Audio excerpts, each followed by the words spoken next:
Disturbing new information about Benghazi and the Obama administration. Fox News obtained a classified cable sent in August from the U.S. mission in Benghazi to the State Department in Washington. The cable, coming just weeks before the attack, warned the Benghazi consulate could not sustain a coordinated attack. But that is not all that was in that cable. Fox News chief intelligence correspondent Catherine Herridge, who has read that cable, is here with the latest. Catherine? Well, the status of the cable is that I really believe, having read it, that it is this smoking gun warning here. You've got this emergency meeting in Benghazi less than a month before the attack. At that briefing, the people are told that there are 10 Islamist militias and al-Qaeda groups in Benghazi.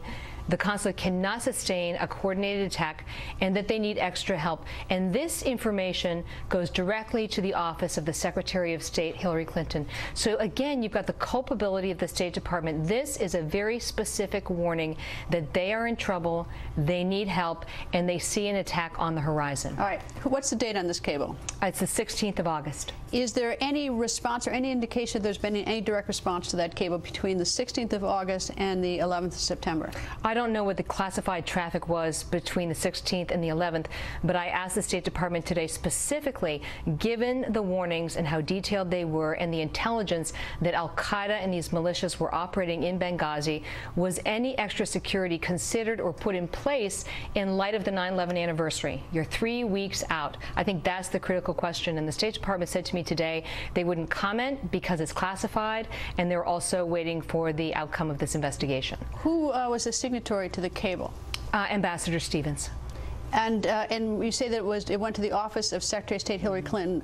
Was there any indication it actually went to her? I mean, I don't know what the office is. The office could be, as far as I know, could be 60 people down a chain of command. They're copied to her, and then it routes out, in this case, probably typically to diplomatic security, their Near East Asia desk, and others. But it is specifically addressed to her office. How did you get to see it? It came to me through confidential sources.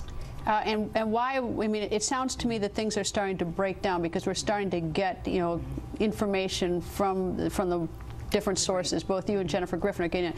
Is there sort of a brewing dissatisfaction in how the administration is disseminating or not disseminating information?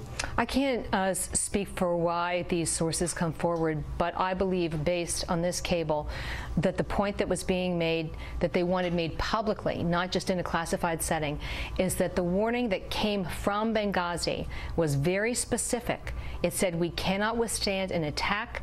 The militias are everywhere. Al-Qaeda is here. This was known to the U.S. intelligence community as well, and that they really could not see a situation where the security was going to turn around. They said it was trending negatively. This comes 3 weeks, 3.5 weeks before the attack.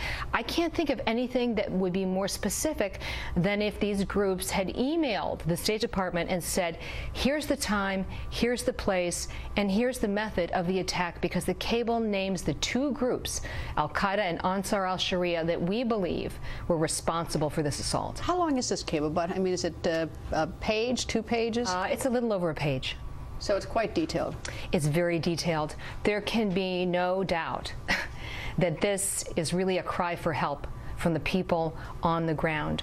They also talk at length that they think the 17th February Brigade, this is the Libyan militia that's supposed to be friendly to the United States, that's really tasked with being the police force in Benghazi, has been infiltrated by our enemies. It says the 17th February Brigade is not sharing information with the Americans anymore, so that's us.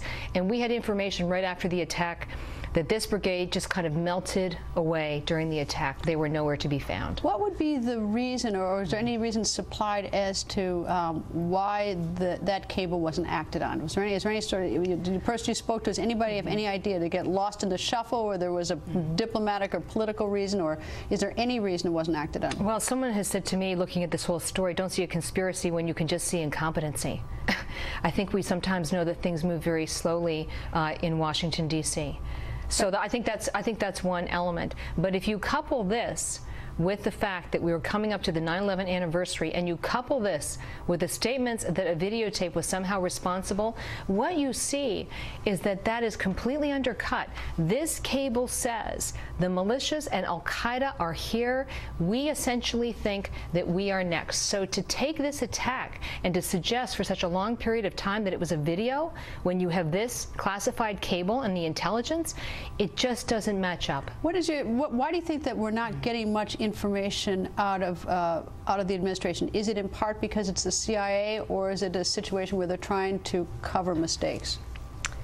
I believe they're trying to have a real investigation. I believe that we are also in the middle of something called an election and the final days, and what I see is a growing body of evidence that the State Department has culpability for the death of the ambassador and those 3 Americans. The warnings were specific, they were direct, they named the enemy, and they said that this consulate needed more support, and it also indicated in the cable that the consulate should probably move long-term into the annex. We now know that's the CIA facility in Benghazi.